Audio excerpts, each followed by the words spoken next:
কাবেরীর দেওয়া টাকার জন্যই অপারেশনে সাকসেসফুল হয়ে সুস্থ হয়ে গেল তানিয়া।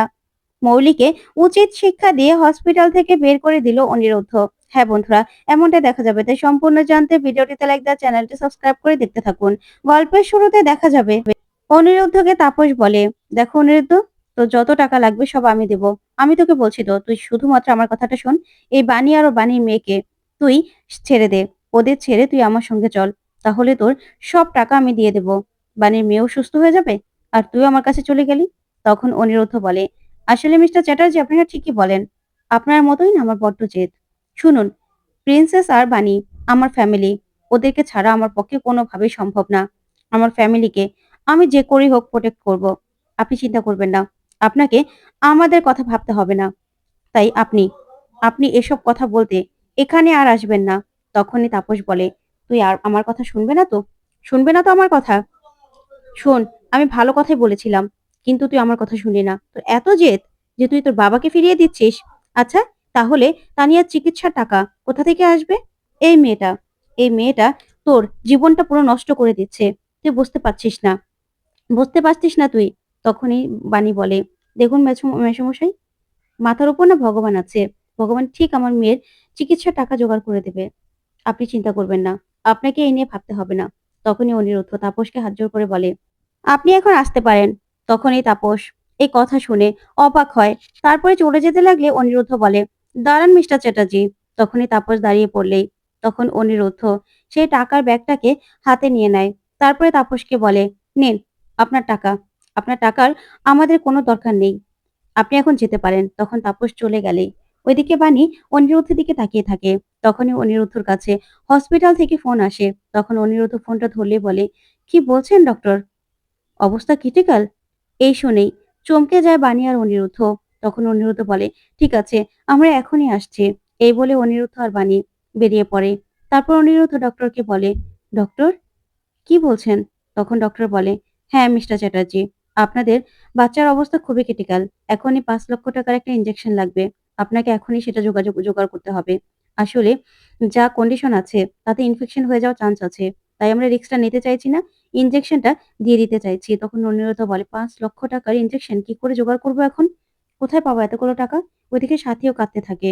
তখন বাণী কান্নায় ভেঙে পড়ে। ওইদিকে ডক্টর বলে, তাড়াতাড়ি করে অপারেশন করতে হবে। না হলে তো বুঝতেই পারছেন, আপনাদের মেয়েকে কিন্তু আমরা আর। তখন বাণী বলে, না না ডাক্তার, আপনি একথা বলবেন না। আপনার কাছে আমি হাত জোড় করে বলছি, আমার মেয়েকে আপনারা সুস্থ করে দিন। আমরা সব টাকা জোগাড় করব। আপনাদের কাছে ওই ইনজেকশন না কি বললেন, সেটা নেই, আপনারা দিয়ে দিন না। আমি আপনাকে বলছি ৫ লাখ টাকা দিয়ে দেব। তখন ডক্টর বলে, দেখুন, এত দামি ইনজেকশন আমাদের কাছে স্টকে থাকে না। তাই আপনাদেরকে সেটা জোগাড় করতে হবে। ওইদিকে বিদ্যুৎ লুকিয়ে লুকিয়ে সব কথা শুনতে থাকে। তখন বাণী বলে, আমার মাম্মামের চিকিৎসা তো করাতেই হবে। তখন বাণী বলে, মাসিমণি, মামুনি কোথায়? আমি ওই যে বটতলার মোড়ে নাকি চুল বিক্রি করে, আমি সেখানে যাব। তখনই তখন সাথী বলে, নানা বাণী, বেয়ান তো মন্দিরে বসে আছে ঠাকুরের সামনে। আর চুল বিক্রি করে অতগুলো টাকা হবে না বাণী। তাই তুমি এত ভেবো না, তুমি এত চিন্তা করো না। ওইদিকে অনিরুদ্ধ বলে, মা, তোমরা চিন্তা করো না। প্রিন্সেসের কিচ্ছু আমি হতে দেব না। যে করি হোক টাকার ব্যবস্থা করবোই। তখনই ডক্টরকে অনিরুদ্ধ বলে, ডক্টর, আমার একটা কিডনি যদি বিক্রি করে দিই, তাহলে ৫ লক্ষ টাকা হবে না? তখন ডক্টর বলে, আপনি কি বলছেন এসব? আপনি কি আমার লাইসেন্সটা বাদ করবেন নাকি? এগুলো বেআইনি। এসব করা যায় না। আর আপনি আপনি প্লিজ এসব কথা বলবেন না মিস্টার চ্যাটার্জি। তখন অনিরুদ্ধ বলে, সরি ডক্টর, আমার না মাথা ঠিক নেই। কোথা থেকে টাকা জোগাড় করব? ওইদিকে বিদ্যুৎ সব কথা শুনে চমকে যায়। ওইদিকে বাণী বলে, মাসিমা, আমার মেয়ে ছাড়া যে আমাদের কেউ নেই। আমার মাম্মামের কিছু হয়ে গেলে আমি আমি কিন্তু বাঁচবো না। আমার মাম্মামকে আমার মাম্মামকে সুস্থ করতে হবে। যে করেই হোক টাকার ব্যবস্থা করতে হবে। আমার মাম্মামের যেন কিচ্ছু না হয়। আমার মাম্মামকে ছাড়া যে আমি থাকতে পারবো না মাসিমা। তখনই সাথী বলে, পানি, তুমি ভেঙে পড়ো না। তুমি চিন্তা করো না। সব ঠিক হয়ে যাবে। টাকার জোগাড় ঠিক হয়ে যাবে। ওইদিকে বিদ্যুৎ বলে, সর্বনাশ করেছে। এদিকে তো দেখছি সত্যিই তানিয়া অসুস্থ। এখন তুমি যে করেই হোক ঠাকুর ঠিক করে দাও তানিয়াকে। না হলে যে না হলে যে অনেক বড় বিপদ হয়ে যাবে। তুমি যে করে হোক টাকার ব্যবস্থা করে দাও। টাকার ব্যবস্থা করে দাও তুমি। ওইদিকে দেখা যাবে কাবেরী আসে টাকা নিয়ে। তখন রিসেপশনে বলে, এখানে ৪০ লাখ টাকা আছে তানিয়ার, এগুলো অপারেশনের টাকা। তখন রিসেপশন থেকে বলে, আপনি কে? আপনি কি হন ওর? তখন কাবেরী বলে, আমি ওদের আত্মীয়া। এই বলেই কাবেরী চলে যায় সেখান থেকে। ওইদিকে তানিয়া বলে, মাসিমা, আমার মেয়ের কিছু হয়ে গেলে আমি নিজেকে শেষ করে দেব। তখনই নার্স আসে আর এসে বলে, ডক্টর, টাকা জমা পড়ে গেছে, ওটি রেডি করুন। তখন তো বাণী শুদ্ধ সবাই, সবাই চমকে যায়। ওইদিকে বিদ্যুৎও অবাক হয়ে যায়। তখন ডক্টর বলে, কি বলছেন আপনি? টাকা জমা পড়ে গেছে? তখন বাণী বলে, কে দিল এতগুলো টাকা? তখন নার্স বলে, জানি না, বলল যে আপনাদের নাকি আত্মীয়া, সে টাকাগুলো দিল, একজন ভদ্র মহিলা। তখন বাণী অবাক হয়ে তাকিয়ে থাকে। তখন অনিরুদ্ধ বলে, ডক্টর, তাহলে আমার মেয়ের চিকিৎসা হবে তো? তখনই সাথী বলে, নিশ্চয়ই ঈশানী। ঈশানী আমাকে এইভাবে ফেরাতে পারে না। নিশ্চয়ই এই টাকাগুলো ঈশানীই দিয়েছে। আমি জানি। তার মানে ঈশানীর টাকায় আমার নাতনির চিকিৎসা হবে? ঈশানী আমাদের এত বড় উপকারটা করলো। ঠিক আছে, অনিরুদ্ধ, তুই আর বারণ করিস না। তখন অনিরুদ্ধ বলে, আচ্ছা নার্স, আপনি তো বললেন যে বেশি দূর যায়নি, তাই তো? আচ্ছা, আমি গিয়ে দেখছি। তখন বাণী বলে, না না মিস্টার চ্যাটার্জি, আপনি ইঞ্জেকশনটা নিয়ে আসুন, আমি বরং গিয়ে দেখছি। এই বলে বাণী বেরিয়ে পড়ে। ওইদিকে কাবেরী যখনই গাড়িতে উঠবে তখনই বাণী বলে, দাঁড়ান। তখনই কাবেরীর পিছনে গিয়ে দাঁড়ায় বাণী আর বলে, কে? তখন কাবেরীকে দেখেই চমকে যায় বাণী আর বলে, মাসিমা, আপনি? তখন কাবেরী বলে, হ্যাঁ, আমি। তখন বাণী বলে, আপনি? আপনি আমার মেয়ের চিকিৎসার টাকা দিলেন? কেন? তখন কাবেরী বলে, কি করতাম? আমার কাছে যে আর কোনো উপায় ছিল না। আমার মেয়েটাকে তুমি তো আগেই ব্রেন ওয়াশ করে দিয়েছো। ও তো আমাকে মৃত্যুর ভয় দেখিয়েছে। ও মারা যাওয়ার ভয় দেখিয়ে আমাকে টাকাটা দিতে বাধ্য করেছে। তাই আমি বাধ্য হয়ে টাকাটা দিতে আসলাম। তখন বাণী বলে, অন্তরা? অন্তরাকে তো আমি বারণ করেছিলাম যাতে আপনাদের কারো সঙ্গে টাকার ব্যাপারে কোনো কথা না বলে। তখন কাবেরী বলে, শোনো বাণী, আর মিথ্যে নাটক করো না। তোমার নাটক না আর কেউ শুনতে আসবে না। আর তাছাড়া যা ব্রেন ওয়াশ করার আমার মেয়েটার ব্রেন ওয়াশ তো করেই নিয়েছো। আমার মেয়েটাকে দিয়ে কার্যসিদ্ধি করিয়ে নিলে। আর কি? আর তাপস তো গিয়েছিল তোমাদের টাকা দিতে। তখন তো টাকাগুলো নাওনি। আর এখন নাটক করছো।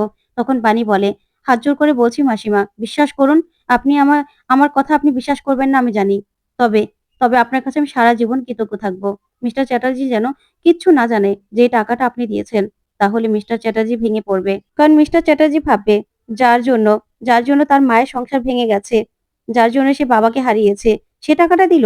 তখন কাবেরী বলে, ভালোই তো বানি, সুযোগে অনেকগুলো কথা বলে দিলে। আমি তোমার শাশুড়ি মায়ের সংসার ভেঙেছি, আবার ওর বাবাকে হারিয়েছে, এসব কথাগুলো। তখন বানি পায়ের কাছে বসে হাত জোড় করে বলে, আপনার কাছে আমি সারা জীবন কৃতজ্ঞ থাকবো মাসিমা, আপনি আমার মেয়ের জীবন বাঁচিয়েছেন। তখন কাবেরী বলে, নাটক করো না, তুমি না এই টাকাগুলো শোধ করে দিও, তাহলেই হবে। তখন বাণী বলে, ৩ মাস, ৩ মাসের মধ্যে আপনার সবগুলো টাকা আমি সুদ সমেত ফেরত দিয়ে দেবো। তখন কাবেরী বলে, শোনো বাণী, যেটা তুমি রাখতে পারবে সেই কথা দেওয়াটাই ভালো। তাই ৩ মাস, ৩ মাসের মধ্যে তুমি টাকাগুলো সব ফেরত দিয়ে দেবে। না হলে কিন্তু আমি অনিরুদ্ধকে সব কথা জানিয়ে দেবো যে আমি এই টাকাটা দিয়েছি। তারপরে অনিরুদ্ধ যদি কিছু করে ফেলে সেটা দায় কিন্তু আমার নয়। তখন এই কথা বলেই কাবেরী সেখান থেকে চলে গেলে বাণী কান্নায় ভেঙে পড়ে আর বলে, না না, আমাকে যে করেই হোক টাকাগুলো শোধ দিতেই হবে। কারণ আমি আমার স্বামীর কিচ্ছু হতে দেব না। আমার স্বামী সব পরিস্থিতিতে আমার পাশে দাঁড়ায়। আমি কিন্তু তার কিচ্ছু হতে দেব না। তারপরে দেখা যাবে ইনজেকশন এনে ডক্টরকে দিলেই ইনজেকশনটা নিয়ে ডক্টর চলে যায়। ওইদিকে ওইদিকে ঈশানী আসে আর বলে, সাথী, নকুল দাদা ফোন করেছিল। বলল তানিয়া নাকি খুব ক্রিটিক্যাল অবস্থা। তাই টাকা নিয়ে আমি এসেছি আমি সাথী। তানিয়া কোথায়? তানিয়ার নাকি অপারেশন শুরু হয়ে গেছে এসে শুনলাম। তখনই সাথী চমকে যায়। তারপরে ঈশানীকে বলে, ঈশানী, তুমি তানিয়ার চিকিৎসার টাকাটা দাওনি? আমি তো ভেবেছিলাম তুমি মনে হয় টাকাটা জমা করে দিয়েছো। তাহলে টাকাটা কে দিল? ওদিকে বিদ্যুৎও শুনে অবাক হয়। তারপরে সাথী বলে, তাহলে কে দিয়েছে এই টাকাটা? তখন নকুল সহ সবাই সেখানে চলে আসে আর এসেই বলে, তানিয়ার অপারেশন কি শুরু হয়ে গেছে? তখন অনিরুদ্ধ বলে, হ্যাঁ, শুরু হয়ে গেছে মনে হয়। তখন আর্য বলে, আমরা না সবাই চিন্তায় ছিলাম তানিয়ার জন্য। সত্যি কথা। তাহলে টাকাটা যখন মাসিমা দেয়নি তাহলে কে দিল? তখন নকুল বলে, নিশ্চয়ই তাপস দিয়েছে। তখন অনিরুদ্ধ বলে, না, তার কোনো চান্স নেই। কারণ আমার কাছে তো এসেছিল টাকা নিয়ে। আমি যেভাবে ওনাকে বারণ করে দিয়েছি, তারপরেও টাকা নিয়ে এখানে আসার সাহস উনি করবে না। আমার মনে হচ্ছে না উনি এসেছিল। তখন নকুল বলে, তাহলে কে এসেছিল? তখন অনিরুদ্ধ বলে, কোনো ভদ্রমহিলা নাকি দিয়েছে। ওইদিকে বাণী মনে মনে বলে, আমি কি বলবো? আমি কি গিয়ে মিথ্যে কথা বলতে পারবো? আর যদি মিস্টার চ্যাটার্জি জানে তাহলে উনিও তো রেগে যাবে। কি করব আমি? ওনাকে তো সবার সামনে সত্যিটা বলতেও পারবো না। তখনই বাণী সেখানে যায়। তখন অনিরুদ্ধ বলে, বাণী, কে দিয়েছিল? কে দিয়েছিল টাকাগুলো? তখনই নার্স আসে আর অনিরুদ্ধ বলে, নার্স, অপারেশন কি শুরু হয়ে গেছে? তখন নার্স বলে, হ্যাঁ, অপারেশন শুরু হয়ে গেছে। ওইদিকে সবাই চিন্তা করতে থাকে। তানিয়ার অপারেশন করতে থাকে ডক্টর। এদিকে সবাই সবাই প্রার্থনা করতে থাকে। তারপরে দেখা যাবে ডক্টর আসে অপারেশন শেষ হলে আর বলে, "অপারেশন সাকসেসফুল। আপনাদের মেয়ে খুব তাড়াতাড়ি রিকভার করবে।" তখন তো অনিরুদ্ধ সহ সবাই সবাই ভীষণ খুশি হয়। তখন বানি বলে, "ডক্টর, আমার মাম্মাম সুস্থ হয়ে যাবে তো?" তখন ডক্টর বলে, "দেখুন, ভয় তো একটা রয়েই যায়। কারণ অপারেশন সাকসেসফুল হলেও উনার যত্ন ও সবকিছু, টেক কেয়ার সবকিছু কিন্তু আপনাদের সাবধানে করতে হবে। তাই এখন তো এখনো জ্ঞান ফিরেনি। আপনারা পরে ওর সঙ্গে দেখা করতে পারবেন।" এই বলে ডক্টর চলে যায়। তখন বানি প্রার্থনা করে। তারপরেই ঈশানী বলে, "আচ্ছা, পিনাকিও চিন্তা করছে। তাহলে আমি যাই।" ওইদিকে বিদ্যুৎও খুশি হয়ে যায় আর বলে, "এবার তুমি দেখো, আমি যেন এই ডিম পাড়া সোনার হাঁসের কাস্টাডিটা পেয়ে যাই।" এই কথাগুলো বলতে থাকে বিদ্যুৎ। ওইদিকে ঈশানী গাড়ি দিয়ে যেতে থাকে আর কান্না করতে থাকে যে, "সাথীর সঙ্গে আমার সম্পর্কটা তাহলে কি শেষ হয়ে গেল?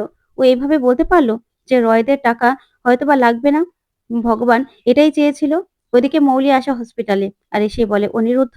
তখন তো অনিরুদ্ধ মৌলিকে দেখে রেগে যায় আর বলে, "তুমি এখানে? তুমি এখানে কি করছো?" তখন মৌলি বলে, "তানিয়ার অপারেশন কি হয়ে গেছে? আচ্ছা, এতগুলো টাকা কোথা থেকে পেলে?" তখন অনিরুদ্ধ বলে, "সেই চিন্তা তোমাকে করতে হবে না। তোমাকে না এখানে কেউ চাইছে না। তোমাকে কারোরই দরকার নেই। এখান থেকে চলে যাও।" তখন মৌলি বলে, "সাথী আন্টি?" তখন সাথী বলে, "শুনলে না মৌলি? অনিরুদ্ধ কি বলল? তোমার এখানে দরকার নেই। তুমি এখান থেকে চলে যেতে পারো। তুমি এখান থেকে চলে যাও।" তখন মৌলি মনে মনে বলে, "ঠিক আছে, আমি চলে যাচ্ছি। এবার দেখো না তোমাদের জীবনে কেমন করে, কেমন করে আমি কাঁটা হয়ে দাঁড়াই। যদি মম এই টাকাগুলো দিয়ে থাকে, তাহলে দাদুর কাছে কি করে গিয়ে কথাগুলো তুলতে হয় সেটা আমি জানি।" এই বলেই এই বলে সেখান থেকে মৌলি চলে যেতে লাগে। তখনই মিস্টার দত্ত আর আরেকজন স্টাফকে দেখে মৌলি দাঁড়িয়ে পড়ে। তখন সে মিস্টার দত্ত বলে, "স্যার, আপনার মেয়ের জন্য আমরা পুজো দিয়ে এনেছি। আপনি ফুলগুলো ওর কপালে ছুঁয়ে দিবেন।" ওইদিকে মৌলি মনে মনে বলে, "ও আমাদের বেতন পেয়ে আমাদের ওখানে চাকরি করে ওদের ওদের ফরমাইশগিরি করা হচ্ছে, তাই না? এবার দেখো বস কে আর বস কি জিনিস, এবার তোমাদেরকে আমি বুঝাবো।" এই বলে মৌলি প্রচন্ডভাবে রেগে যায়। তো বন্ধুরা, কেমন লাগলো আজকের আপডেট কমেন্ট করে জানাতে ভুলবে না। ধন্যবাদ।